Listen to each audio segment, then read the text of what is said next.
ইন্নাল্লাহা ইয়াগফিরু যুনুবা জামিআ ইন্নাহু হুয়াল গফুরুর রহিম। ও বাবারা, আল্লাহ কোরআনে পাকে বলেছে রহমত থেকে নৈরাশ হবি না। আমি আল্লাহ আমার রহমত থেকে নৈরাশ হবি না। জীবনের যত গুনাহ করেছিস তওবা করবি, মাফ করে দেব। আমি আল্লাহ রহমত থেকে বঞ্চিত করব না। বলেছেন না বলে নাই? শুনেছেন তো? জোরে বলেন, শুনেছেন তো? আপনি শুনুন না, শুনতে হয় না। শুনেছেন? শুনেছেন কি? শুনেছেন তো? তো বলেন তো কথাটা সত্য না মিথ্যা? চিন্তা করছে কি বলি, সত্য বললে মিথ্যা বলি। আপনি সত্য বললে আপনাকে আমার দলিল দেখাতে হবে। সত্যের পিছনে শর্ত থাকে। এটা কোরআনে আছে সত্য, এই আয়াতটা কোরআনের, এটা সত্য, বক্তারা যা বলেছে ওটা সত্য, কিন্তু কতটা সত্য বলেন? কতটা সত্য? সারা জীবন চুরি করে, ছেঁচড়ামো করে, মদ খেয়ে, মাতালগিরি করে বিড়ি খাচ্ছে, বলছে আল্লাহ রহমানুর রহিম তওবা করবো, চিন্তা নাই, হয়ে যাবে। গোটা জিন্দিগিতে মুসলামের ধার দিয়ে চলে নাই। বাপের মিলাদ হচ্ছে, গামছা মাথায় দিয়ে দোয়া করছে আল্লাহ। ফেরেশতা চিন্তা করছে, গামছা মাথায় দেওয়া মাল করতে গেল, আর টুপি মাছ দেওয়ার বিষয় গামছা মাথায়। কি বুঝলেন জি? আল্লাহ ওয়ালা ভাইরা গোটা মিলাদে ছিল না। যেই মূল সাহেব হাত তুলেছে, রব্বানা যালামনা, বিড়ি খেতে বলছে আল্লাহ আল্লাহ আমিন। ফেরেশতা বলছে শালা এখনো মুখে তোর বিড়ির গন্ধ আছে ভাই, এখনো বিড়ির গন্ধ মুখে রয়েছে, ছুটে চলে এসেছে। আর এ মনে মনে করছে মানে ফেরেশতা চলে এসেছে। আমার বাবাজি, দোয়া হবে, পাওয়া হবে। যদি বলে বাপের মিলাদ, বাপের মিলাদ, তিনটে ছেলে হাইব্রিড চাকরি করে। হাইব্রিড বোঝেন? একটা ফুড ইন্সপেক্টর আর একটা রোড কন্ট্রাক্টর। এই হাইব্রিড চাকরি শুনলাম, ফুড ইন্সপেক্টর আর রোড কন্ট্রাক্টর, কি বুঝলেন? আর একটা বলে, আমি দুটো বললাম, আপনার বলে মাস্টার। হয় হাইব্রিড চাকরি মাস্টারই নয়, ফুড ইন্সপেক্টর হাইব্রিড চাকরি, কলম মালিক 3 লাখ। রোড কন্ট্রাক্টর 300 গাড়ি পাথর পড়বে, 100 পড়বে 200 খেলে। হাইব্রিড চাকরি বলে। 150 ব্যারেল পিচ ঢালবে, 50টা উপরে থাকবে, নিচে থেকে 100 সরে যাবে। একে হাইব্রিড বলে। কথা বুঝলেন তো? ফুড ইন্সপেক্টর, রোড কন্ট্রাক্টর আর এসব হাইব্রিড চাকরি 3টে ছেলে করে। টাকার অভাব নাই, টাকা ছাবা টাকা, ছাবা টাকা, ছাবা টাকা। বাপ মরে গেছে, মিলাদ তো 3 বাই 3 কত কিলো করতে হবে?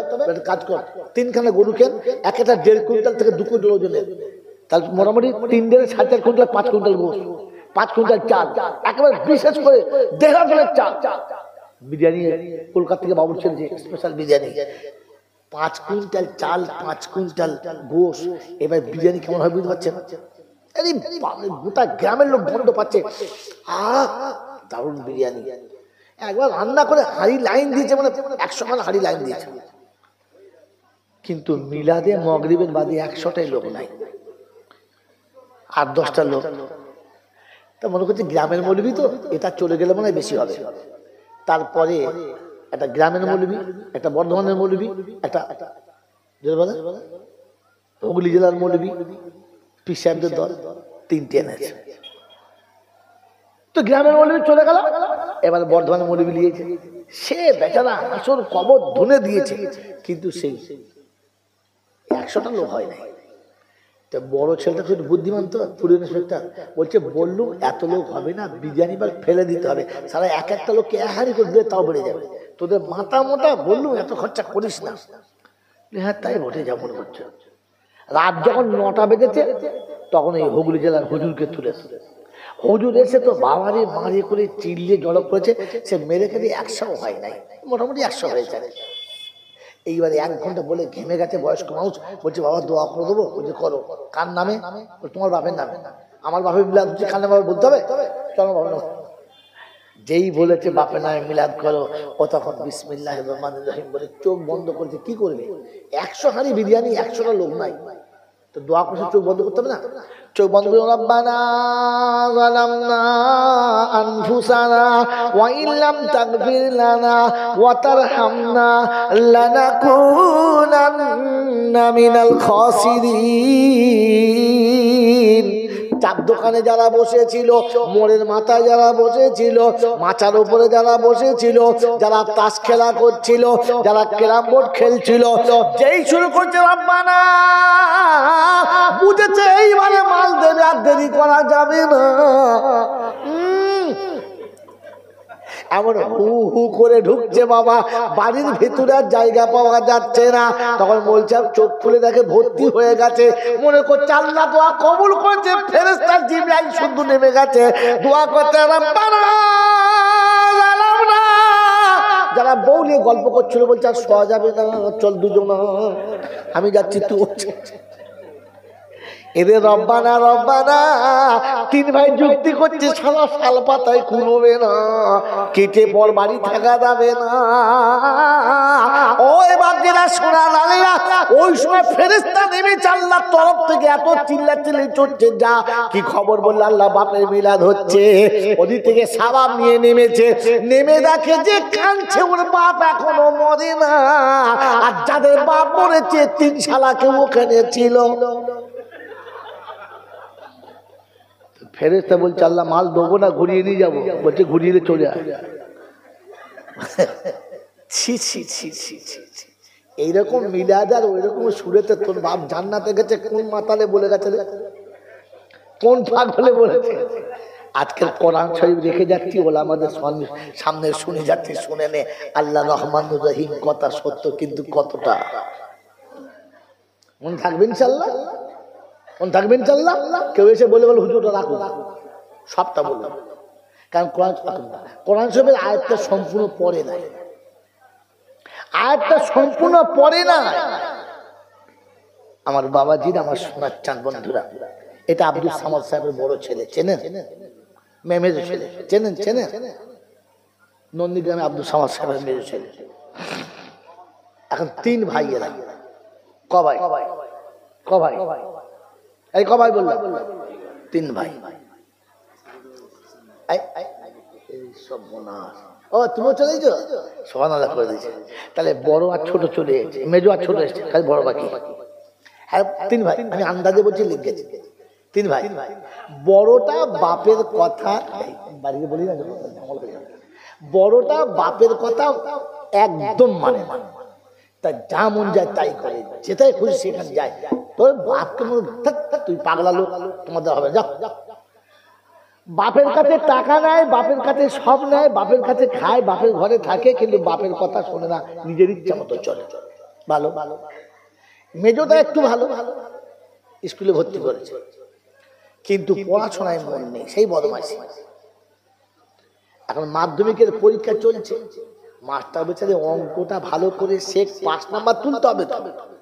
এখন মাস্টার বকেছে, ও রাগে কি করেছে, ডাক্তার ছিল কপাল চেপে মেরেছে, মাস্টারের কপাল ফাটিয়ে দিয়েছে, রক্তে বেচারা ভেসে যাচ্ছে। ছেলেরা সব পালিয়েছে, অফিসে বলছে স্যার সে সর্বনাশ করে দিয়েছে, সে সর্বনাশ করে।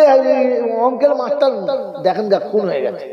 অফিসে এনে দেখে এত ফাটা ফেলেছে, 3-4টে সেলাই করতে হবে, 3-4টে টিচ করে ব্যান্ডেজ করে রেখে, তারপরে হেডমাস্টার তো মনের দুঃখে কঞ্চি নিয়ে ঘা কত ভালোই দিয়েছে, দিয়ে বলছে মেরে লাভ নেই, চলো জাল মাল তার ফিরিয়ে দিয়ে আসে। দুপুরবেলা বেচারা ভালো মানুষ, আলেম মানুষ, এখন সংসদে থাকে, একটা ভালো পোস্ট আছে, মানিজ্যত আছে। দুপুরবেলা সেই ভাত খেতে বসেছে, আর সেই সময় হেডমাস্টার বলছে সামাদ ভাই, বলছে কি, বলছে বাইরে আসে, বলছে আমি চা খাবেন, বলে চা খেতে হবে না, আমার চা খেয়ে টানাটানি চলছে, আপনি বাইরে আসেন। কেন কি হলো কি, বলছে দেখবে আসেন। বাইরে গেছে, বলে আপনার মালটা নিয়ে যান। কেন, বলে অঙ্কের মাস্টারের কপাল ফাটিয়ে দিয়েছে, আমি টিচ করে এসেছি, গিয়ে দেখি কি হচ্ছে, আপনার ছেলে আমার স্কুলে হবে না, ফিরিয়ে নেন। আচ্ছা বলেন, এটা যখন সামাদ ভাই শুনবে, তো ছেলেকে বাড়ির ভেতরে কপালে চুমো খেয়ে বলবে কাজ একটা করেছিস বাবা, তোর বাপের নাম রেখেছিস, বলবে? কি করবি বলেন তো? বলে দরজা বন্ধ কর। ওর মা বলছে কেন, বলছে বন্ধ কর না। দরজা বন্ধ করেছে, লাঠি দিয়ে বলছে ছোট ছেলে মেরো না, বলছে সামনে আসলে তোরও হবে, একদম সামনে আসবি না। ছেলেকে দুঘা যেই দিয়েছে, মা তো বাবা মরে যাবে, যেই বলেছে মরে যাবে, ছেলে ছেড়ে ছেলে মায়ের চলছে, মনে হচ্ছে পাশ বালিশের উপরে বাড়ি পড়ছে। কথা বলি না? মারধর খেয়ে মা বেটা কেঁদে এক পাশে বসে আছে। বিকেলে মগরিবের সময় মনটা খুব খারাপ, শালা ছেলেটাকে মারলো, বউটাকে মারা ঠিক হয় না, এর কাজ নেই, ছুটে চলে গেল, এরকম দুঃখ করে বসে আছে, মনটা খুব খারাপ। ঠিক ওই সময়তে 4-5 জন ছেলে বলছে, চাচা, বলছে কি? বলে এই আসুন, দিদি আসুন। বলে কেন? বলছে এই তো আপনার বড় ছেলে এলেন। বলে কি করেছে? বলে কি করেছে? সেই চণ্ডীপুরে মেলা হচ্ছিল, সেইখানে এক মেলাওয়ালার মাঝখান থেকে এক মালাওয়ালাকে ধরেছে। সে মালাওয়ালাকে ধরে তার সাথে এমন ল্যাপটালেপটি করেছে, আমাদের মেলায় মুখ দেখানোর কল নেই, মেলার লোকেরা উদুম পিটন পিটিয়েছে আর বলেছে এটা সামাদ সাহেবের ছেলে বলে ছেড়ে দিলুম, আগামীতে হলে কিন্তু একেবারে কি বেঁধে পাঠিয়ে দেবো। তখন ওর বাপ বলছে, হ্যাঁ দুপুরবেলাতে যা মেজাজ খচে আছে, আবার এইরকম এসেছে। তো সামাদ সাহেব বলছে, হ্যাঁ তুই ওকে একবার মেরিয়ে খাটে করে আনতে পারলি না? ওই এখনো বাঁচিয়ে এনেছিস? দুপুরে তো মানির জোটাল কেতা কেচে দিয়েছে, এ হারাম পুত্রকে পুরো মার্ডার করে এনেছে। কি বলে, ছেলেকে আদর করে 500 টাকা দেবে না 2-4 জুতো দেবে? জোরে বলে 2-4 জুতো দিয়েছে। ছোটটা বাপ যা বলে তাই, বাপের বাইরে যায় না, জানে বিপদ আসে। তো চিন্তা করছে ছোট ছেলে বিপদ হবে, নন্দীগ্রামে একটা ভালো দোকান করে দিয়েছে, কাপড় দোকান, বড় দোকান, দারুণ চলে। এখন দোকান চলতে চলতে চিটিং বাজের পাল্লা পড়ছে, ছেলে মানুষ জানে না, ওকে বলেছে শোন কিছু কাপড় আমাকে দে, ফেরি করে বেচি, তোর তো কাপড়ে 10 টাকা লাভ, আমি 15 টাকা দেবো, কিন্তু বেচে দেবো। আমি বাজারে যা বেচবো তোকে বেচে দেবো, 1 সপ্তাহ বাদে দেখবি তুই যেখানে 1 লাখ টাকা লাভ পেতিস, আমি 1.5 লাখ টাকা দেবো। দিবি তো? বললে হ্যাঁ। ভাবাতে খাতি যাচ্ছে, দিয়ে দিয়েছে। সে শালা হারাম করে চিঠি বাজল জানে না, ও সব কাপড়গুলো নিয়ে দিয়ে হাওয়া, সে একবার কাপড়ও চলে গেছে, সে লোকও চলে গেছে।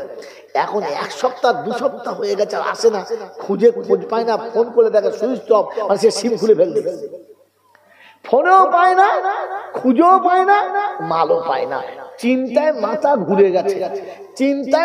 ঘুরে গেছে, এবার চিন্তা করছে সর্বনাশ, ওই তো বাপের যা রাগ দেখেছি, কি করি? আচ্ছা এই ছেলে যখন বাড়ি ফিরবে, বুক ফুলিয়ে নাও, মাথা নিচু করে, যদি বলে চোরের মতো শুট করে ঢোকে, দুটো খেতে বসে, কোন রকমে খায়, আবার শুট করে পালায়, পেট ভরে খায় না, রাতে শোয় কিন্তু ঘুমোয় না, চোখে ঘুমই আসে না। চিন্তা কি, যে বাপের সামনে মুখ দেখাবো কি করে, 1 লাখ টাকা নষ্ট করে ফেলেছি, তার চিন্তা। একদিন মা জিজ্ঞাসা করছে, হ্যাঁ রে বাপ, তোর মুখ শুকিয়ে যাচ্ছে, শরীর শুকিয়ে যাচ্ছে, তো দেখে আমার মা কি হয়েছে বল না আমাকে। যখন মা জিজ্ঞাসা করছে, তো ছেলে কথা বলার আগে কেঁদে ফেলেছে, বলছে কাঁদিস না, আমাকে বল। বলছে মা এই ভুল হয়ে গেছে, এখন আব্বার সামনে আমি যেতে পারছি না, লজ্জায় মুখ দেখাতে পারছি না। তোর মা বলছে চেপে যা কিছুদিন, দেখ কি হয়, বাকি তোর বাপের মাথা আমি ঠান্ডা করছি, চেষ্টা করছি। কিন্তু বাপও দেখছে ছেলেটা আজ 1 সপ্তাহ দিতে পারছি না, কি ব্যাপার। দুপুরবেলা বসে আছে, ছেলে ঠিক ছিমছিম করে নিজেকে লুকিয়ে ঢুকছে, বাপ কিন্তু দেখেছে চোরের মতো ঢুকছে, খেতে বসেছে, গিয়ে পাশে বসে গায়ে হাত দিয়ে বলছে, হ্যাঁ বাবা, তোকে আজ 1 সপ্তাহ দেখতে পাই না, কোথায় ছিলিস তুই? আর তোর মুখ হাত শুকিয়ে গেছে, কি হয়েছে, কি শরীর খারাপ? তখন ছেলে ভাত খাচ্ছে, চোখ দিয়ে পানি টপ টপ টপ টপ করে পড়ছে। ওর মা তখন বলছে, তুমি বাচ্চাটাকে মেরো না। যে মারবো কেন, কি হয়েছে বল না, কি হয়েছে বল। তো তখন বলছে, শোনো, ছেলে ব্যবসা করছিল, এখনো করছে, কিন্তু এক শয়তানের পাল্লায় পড়ে কিছুটা মাল নষ্ট করে ফেলেছে, বেচারা ভয়েতে তোমার সামনেও যায় না, ভালো করে খায় না, রাতে শোয় না, শুকিয়ে ছেলে শেষ হয়ে যাচ্ছে। এই খবরটা যখন বিবি শোনাবে, আপনার কি মনে হয় আব্দুল সামাদ ভাই কি এত বড় পাগল, ওই ছেলেটাকে আবার 2 জুতো মারবে? কি বলবে বলেন তো? শোন, ঘাবড়াস না, তুই ভালো করে খা, দোকান চালা, এখনো তোর বাপ বেঁচে আছে, তোকে আরেকবার দোকান করে দেবে। বলবে না? বলবে না? বলবে। আচ্ছা এই ছেলেটা ভুল করেছে না করে না? করেছে, এ ক্ষমা পেল, আর ওই দুটো ভুল করে জুতো খেলো। তাহলে কি বুঝতে পারা গেল যে এই ছেলেটা সামাদ ভাইয়ের নিজের ছেলে, ওর জন্মের, আর ওই দুটো মনে হচ্ছে যেন ভাবি তালতলা থেকে কুড়িয়ে এনেছে নাকি, কি মনে হচ্ছে? তিনটে ছেলেই কা সামাদ ভাইয়ের। ওই দুটোকে বেলা বাইরের লোক মারলো, বাপও মারলো, আর এটার বেলা বাপ তো মারলই না, বরং ক্ষমা করে দিয়ে তাকে আবার দোকান করে দিল। ব্যাপারটা কি?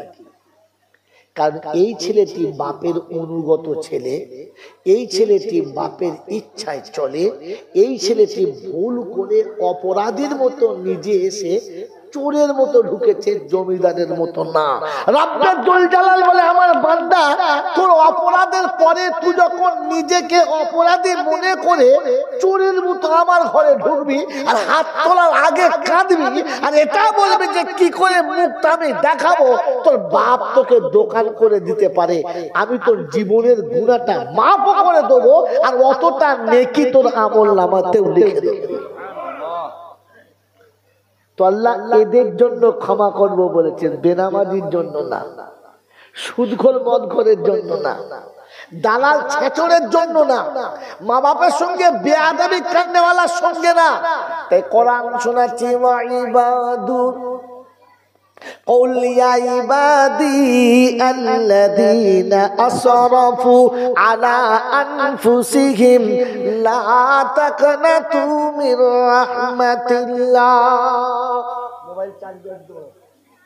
قل يا عبادي الذين أسرفوا على أنفسهم لا تقنطوا من رحمة الله إن الله يغفر الذنوب جميعا إنه هو الغفور الرحيم। কোরআন শরীফের পারা নম্বর 24, সূরার নাম সূরা জুমার, আয়াত নাম্বার 55, 55 নম্বর আয়াতে রব্বুল জালাল শোনাচ্ছে, বিশ্ববাসী শুনে রাখো, আমি রাসূলকে বলেছি, রাসূল গো, আমার বান্দাদেরকে বলে দাও রহমত থেকে নৈরাশ হবে না। বান্দা সবাই, বান্দা আমরা সবাই, তিনটে ছেলে আব্দুল সামাদের, কিন্তু ক্ষমা পাচ্ছে কারা? কোরআন শোনাচ্ছি, ওয়া ইবাদুর রাহমানিল্লাযীনা ইয়ামশুনা আলাল আরদি হাওনা ওয়া ইযা খাতাবাহুমুল জাহিলুনা ক্বালু সালামা আল্লাযীনা ইয়াবিতুনা লিরাব্বিহিম সুজদান ওয়া কিয়ামা আল্লাযীনা ইয়াকুলুনা ربنا اصرف عنا عذاب جهنم إن عذابها كان غراما। 19 পারা সূরা ফুরকানের 64 নম্বর আয়াতে আল্লাহ পাক শোনাচ্ছেন, বিশ্ববাসী শোনো, ওয়া ইবাদুর রাহমানিল্লাযীনা ইয়ামশুনা আলাল আরদি হাওনা। আমি রহমান, আমার যারা বান্দা তাদের নমুনা, জমিনে চলবে অপরাধীর মতো, বুক ফুলিয়ে তারা চলবে না। তাদের মনে হবে রব্বানা দেখাবো এ মুখ কেমন করে, কিছুই বাকি রাখলাম না, চুরি ছেচুরি বদমাইশি লম্পটি জোচ্চুরি দালালি সব পাপে পাপী আমি, তুমি পাপ থেকে পবিত্র, তুমি পাক আর আমি না পাক, তোমার সামনে মুখ দেখাতে পারবো না। তাই মাথা নিচু করে চলে, মাথা উঁচু করে চলে না, যখন কথা বলে আস্তে বলে, জোরে কথা বলে না। অপরাধী জোরে কথা বলতে পারে। আপনাকে আমাকে দেখে অপরাধী মনে হয়? মাথা নিচু করি না, কথা আস্তেও বলি না, যেটা বলি বুক ফুলিয়ে বলি। কি মনে করিস কি আমাকে? হ্যাঁ, ওই একবারও ভাবে না যে আমার অপরাধ পৃথিবীর কেউ না জানলে আরেকজন জানে। মনে হয় আব্বা এই মনে হয় বেটা তো কোরআনটা আমার বান্দার নমুনা অপরাধীর মতো আসবে জমিদারের মতো না মসজিদের কাছে এসে ওযু করবে মাথা নিচু করে চোখ মুখ পানিতে ভরা হবে রবের কাছে বলবে আল্লাহুম্মা গফিরলি যুনুবি খাতাই ওয়া আমাদি আল্লাহ ভুল হয়ে গেছে ইচ্ছায় কিংবা অনিচ্ছায় কেউ জানি না কিন্তু তুমি জানো আমি জানি তাই তোমার কাছে ক্ষমা চাচ্ছি মসজিদের দুয়ারে প্রথম পা রেখে বলবে বিসমিল্লাহি ওয়াসসালাতু ওয়াসসালামু আলা রাসূলিল্লাহ আল্লাহুম্মা আফতাগলি আবওয়াবা রাহমাতিক রব্বাল আলামিন তোমার নামে শুরু করলাম তোমার নবীকে সালাম দিলাম আমি অপরাধী জান্নাতের দরজা খুলতে বলে দিলাম রব্বে জুল জালাল বলে ফেরেশতারা রে আমার নবীকে সালাম দিয়ে আমার ঘরে ঢুকেছে রহমতের দরবার খুলতে বলেছে আমার নবীর সাক্ষাৎ তো ভাইলে উম্মতের দরজাটা রহমতের খুলে দে কি জি মসজিদে ঢুকে নবীকে সালাম দিয়েছি হ্যাঁ সালাম নিজে বাপে সালাম দেয় না বলে নবী সালাম দেয় হ্যাঁ যে বাপে সালাম দেয় না ও হারাম করে নবী সালাম দেওয়া মানায় না যে জিন্দেগিতে বিবিকে সালাম দেয় না ও হারাম করে মুখে নবী সালাম মানায় না লিখে রাখেন জিন্দেগিতে নিজের মা বাপকে সালাম দেয় না কোনোদিন নবীকে সালাম দেন নবীজি ফেরেশতা বলছে বাঁশ চেঁচে ধোঁয়া দিচ্ছে ধুনে দেবো একদম সোজা হয়ে থাক সালাম দেওয়ার আগে সালাম প্র্যাকটিস কর যার জন্মে হয়েছে তাকে সালাম দে যার পেটে হয়েছে সালাম দে যাকে নিয়ে গোটা জীবন ভর করছিস তাকে সালাম দে আমি চলে গেলে হয়তো আপনাদের জিজ্ঞাসা করবে কোথায় আছে এরকম কথা মাই চ্যালেঞ্জ না থাকলে বলতাম না আমি দোকান খোলার আগে স্যাম্পল সবাইকে দেখাই পরে দোকান খুলি মন হলে নেবে না হলে নেবে না আল্লাহ পাক শুনতেন ইয়া আইয়ুহাল্লাযীনা আমানু লা তাদখুলু বুয়ুতান গায়রা বুয়ুতিকুম হাত্তা তাস্তানিসু ওয়া তুসাল্লিমু আলা আহলিহা যারা ঈমানদার বলে দাবি করো ঈমানের দাবি রাখো ঘরে ঢোকার আগে বিবি বাচ্চাকে সালাম দিয়ে ঢোকো ঘরে কিংবা বাইরে সালাম না দিয়ে ঘরে ঢুকবে তো যে নিজের বিবি বাচ্চাকে মা বাপকে সালাম দেয় না বাবা নবী সালাম আলাইকুম বলে কোন লজ্জায় বলিস নবীকে সালাম আগে ঘরে সালাম দেওয়া প্র্যাকটিস কর যা জীবনে বিবিকে গিয়ে রাতের বেলা ডেকে বলেছো হ্যাঁ ফাতেমা আসসালামু আলাইকুম বলেছো হ্যাঁ মূল সাহেবকে সালাম আলাইকুম হাফেজ সাহেবকে সালাম আলাইকুম পীর সাহেব এমন সালাম দেবে মনে হয় শিয়ালে সালাম দিচ্ছে ফেরেশতা ছাড়া ঘরের জিন্দেগিতে বউকে সালাম দেয় না আগে সালাম বাড়ি থেকে প্র্যাকটিস করতে হয় আল্লাহ শেখাচ্ছে মুসলমান সালাম বাড়িতে দেয় কোথায় দেয় আমাদের সালাম কোথায় গাড়িতে দেয় কোথায় বলো হুজুর সালাম কি সালাম বলে সালাম ঘর থেকে শিখতে হয় মন থাকবে ইনশাআল্লাহ তো আল্লাহ পাক শোনাচ্ছে আমার বান্দা আমার ঘরে এসেছে আমার নবীকে সালাম দিয়েছে আর ফের আমার কাছে দোয়া চেয়েছে আল্লাহ খুলে দে তুই রহমান রহিম তো দে না তুই একটু খুলে দে আল্লাহ পাকের দে খুলে দে আমার নবীর সালামের কারণে উম্মতের দরজা খুলে দে তো আল্লাহ সোজা আমার বান্দার নমুনা কথা আসতে বলবে আর মাথা নিচু করে চলবে নাম্বার 1 নাম্বার 2 ওয়াইজা খাতাবাহুমুল জাহিলুনা ক্বালু সালামা আর কোন মূর্খ যখন তর্ক করবে ও চেপে যাবে পালাবে মানিজ্জত বাঁচাবে তর্ক তার সাথে করবে না নাম্বার 3 সারা পৃথিবীর মানুষ যখন ঘুমাবে ও তখন নিরিবিলি ও রবের কাছে গিয়ে বলবে আল্লাহ আমি এই অসুবিধায় পড়েছি তুই আমাকে উদ্ধার করে দে ওর অভিযোগ ওর আবদার ওর অভিমান ওর চাওয়া পাওয়া সব আমার সাথে হবে পৃথিবীর কারোর সাথে হবে না কারণ আমার বান্দা আমাকে বলবে আর কাউকে বলবে জোরে বলেন বুকে হাত দিয়ে বলেন তো আমার জীবনের কোন দুঃখটা আল্লাহকে বলেছি পার্টির নেতাকে বলেছি বলি নাই পঞ্চায়েতে বলেছি মেম্বারকে বলেছি চেম্বারকে বলেছি বাবারে কোথায় কোথায় না বলেছি তার ঠিক নেই কিন্তু দুর্ভাগ্য আল্লাহ বলে আমাকে বল ওরা যা দেবে তোর কাছে চাইবে তার থেকে বেশি নেবে আমার কাছে চাইলে আমি নেবো না আমার কাছে চা ওরা চাইলে বিরক্ত হবে আমি চাইলে খুশি হব এ নেমো হারাম তবু ওর কাছে চাইবে রবের কাছে চাইবে না আর যখন ঠিক থেকে যাবে, জিভ বেরিয়ে পড়বে, চোখ বেরিয়ে পড়বে, মুখে থেকে একবার রসগোল্লা রসের মতো সুতো কেটে লাল বেরোবে, তখন হাফেজ সাহেবকে ডাকবে। হাফেজ সাহেব বলে কি, মা ডাকছে। ও চাচি কি হয়েছে? আমার না, তো চাচার হয়েছে।